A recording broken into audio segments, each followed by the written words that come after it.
తిరుపతికి ఎక్కువ క్యాంటీన్ ఇవ్వాల్సి విజ్ఞప్తి చేస్తున్నా. థ్యాంక్ యూ అక్క. గౌరవ మంత్రి గారు. అధ్యక్ష బిర్లా ఐలన్న గారు కోరినట్టుగా యాదగిరి గుట్టకాడ కూడా తప్పకుండా ఎక్కువ భక్తులు వస్తూ ఉంటారు.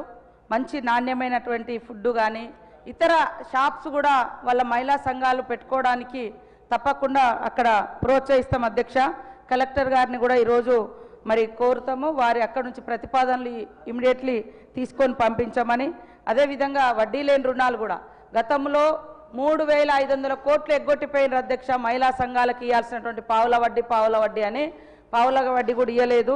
ఇవాళ వాళ్ళు బయటికి పోయి రకరకాలుగా మాట్లాడుతున్నారు. కానీ మనము ప్రతి సంవత్సరం మహిళా సంఘాలకు 20,000 కోట్ల రూపాయలను ఇస్తా ఉన్నాం అధ్యక్ష. ఖచ్చితంగా ఇప్పటికీ 3 దఫలుగా వారు అన్నట్టుగా వడ్డీ లేని రుణాలు అందించడం జరిగింది అధ్యక్ష. అదేవిధంగా చీరలు కూడా యాక్చువల్గా మేము ఫస్ట్ అనుకున్నది 67 లక్షల మందికే మన సంఘంలో ఉన్న సభ్యులకే ఇవ్వాలని అనుకున్నాము. కానీ మహిళల యొక్క కోరిక ముఖ్యమంత్రి గారు అన్ని రకాలుగా ఆలోచించి ఖచ్చితంగా అందరికీ ఇవ్వండి అని కోరడంతో అందరికి ఇచ్చినాం అధ్యక్ష. ఎక్కడన్నా మిస్ అయితే అక్కడ కలెక్టర్లను కానీ ఆడ మహిళా సంఘాల వాళ్ళ అధ్యక్షులు ఉన్నారు, డిఆర్డిఓస్ కూడా ఉన్నారు. మేము మళ్ళీ ఒకసారి కూడా సమీక్షిస్తాం. అందుకనే మనము 67 లక్షల మంది పట్టణంలో పల్లెలలో ఉండే నా సభ్యులు మహిళా సంఘం సభ్యులు. కానీ మనకు వచ్చిన 67 లక్షల చీరలు మరి గ్రామీణ ప్రాంతాలకే ముందు ఎందుకు ఇచ్చడమంటే అందరికి ఇవ్వాలనే ఉద్దేశంతో అందించడం జరిగింది. ఎక్కడైనా ఒకవేళ మిస్ అయితే కూడా తప్పకుండా రేపెల్లుండి సమీక్షించి వాళ్ళకు కూడా అందిస్తాం అధ్యక్ష. అలాంటి అపోహ లేదు.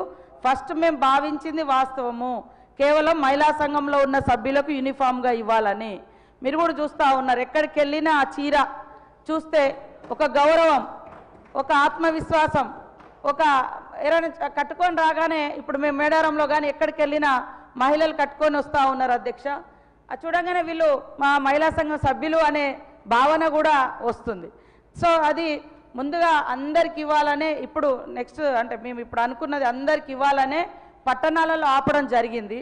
ఇప్పుడు మార్చి 1 నుంచి పట్టణాలలో కూడా అందరికి ఇస్తాం.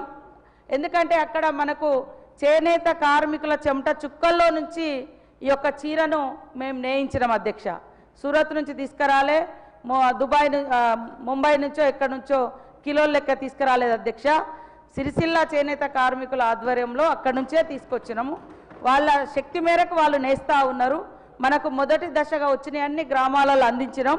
ఎక్కడన్నా మిస్ అయినవి ఉంటే ఒక్కసారి మీరు సంబంధిత అధికారులను అడగండి, నేను అవి కూడా మళ్ళీ సమీక్షిస్తాం. ఇప్పుడు రాబోయేది ఇంకా నేస్తున్నారు అధ్యక్ష. దాదాపు ఇంకా 30 లక్షల మందికి మనం పట్టణాలలో కూడా ఇచ్చేది ఉంది కాబట్టి 2 దఫాలుగా పెట్టుకున్నాము. ఇప్పుడు నెక్స్ట్ ఇచ్చే దాంట్లో ఇప్పటికే మేము కలర్స్ అవన్నీ సెలెక్షన్ చేస్తూ ఉన్నాం. ఇంకా బెటర్గా అంటే అందరికి ఒకే టైంలో ఇచ్చేటట్టుగా కూడా ప్రణాళిక చేసుకుంటాం అధ్యక్ష. కాబట్టి ఎవరికైనా అపోహ ఉంటే దయచేసి అందరి సభ ద్వారా మీ ద్వారా తెలియజేస్తూ ఉన్నాం అధ్యక్ష. ఖచ్చితంగా మహిళలందరికీ ఇవ్వాలనే ఉద్దేశంతో అందరికి ఇస్తున్నాం అధ్యక్ష.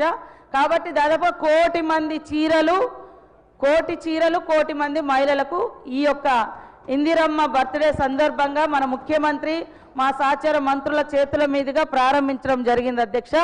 కొద్దిగా ఉత్పత్తి కాడ లేట్ అవ్వడంతో ఆగింది, పట్టణాలలో పల్లెలలో లేదు.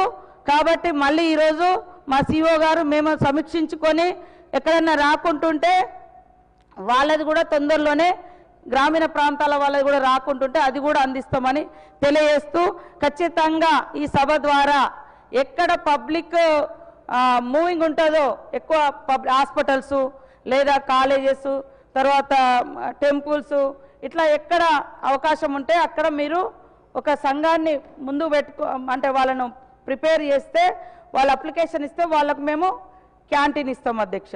క్యాంటీన్ కావచ్చు, లేదా మిల్క్ సంబంధించి కావచ్చు, లేదా కిరాణం సంబంధించి కావచ్చు. ఆ లొకేషన్లో ఇప్పుడు హాస్టల్స్ ఉంటాయి, 1000-2000 మంది పిల్లలు ఉంటారు.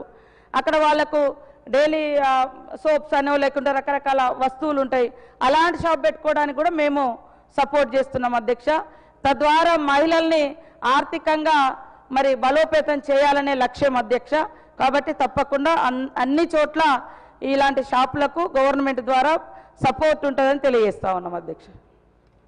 శ్రీ పాయల్ శంకర్ గారు. ధన్యవాదాలు అధ్యక్ష.